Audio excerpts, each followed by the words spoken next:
Director of The Batman, Matt Reeves, was recently on hand to talk about The Batman Part 2, and specifically how they're going to tackle Bruce Wayne. And well, some of the info that he provides is very interesting, and it gives us an idea of just what direction they're going in terms of Bruce Wayne's character development in the sequel to The Batman.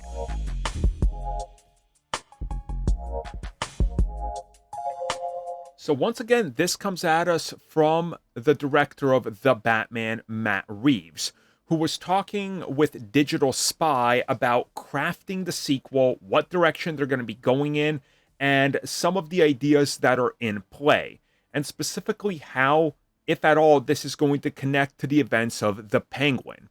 And he revealed that there is still turmoil in the city, as we see with Penguin. And now crime, despite what Batman tried to do and what he did in The Batman, is everywhere.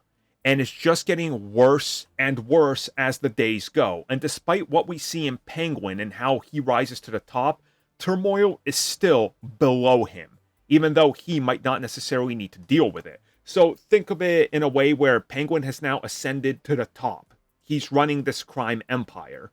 And yeah, there's a lot of people that are now in Penguin's position where they're the little guys trying to get up there.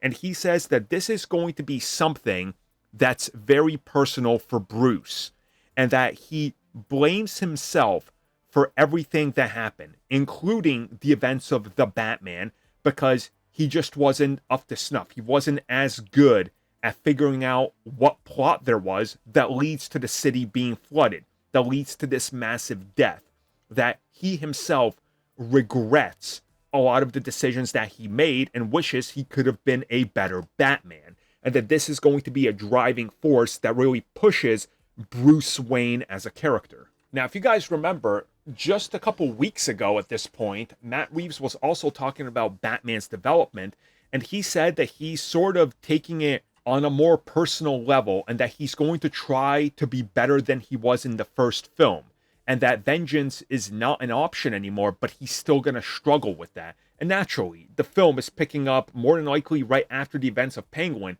which picks up right after the events of The Batman. So there's a lot in motion, and it's going to be quite interesting and really cool to see just what happens and how they develop this film and how much they get into Bruce's psyche. But I personally can't wait to see it, just because of how they're going to deconstruct Bruce, just like how they did it in the first film with Batman. Well, everybody, thank you for watching that video. And as always, you can like, subscribe, share, do whatever you will. Check out the recommended video that's popped up somewhere on the screen. And also, if you would like additional content, including more discussions and more unfiltered content, check out what we offer to the members section, which has new videos going up all the time.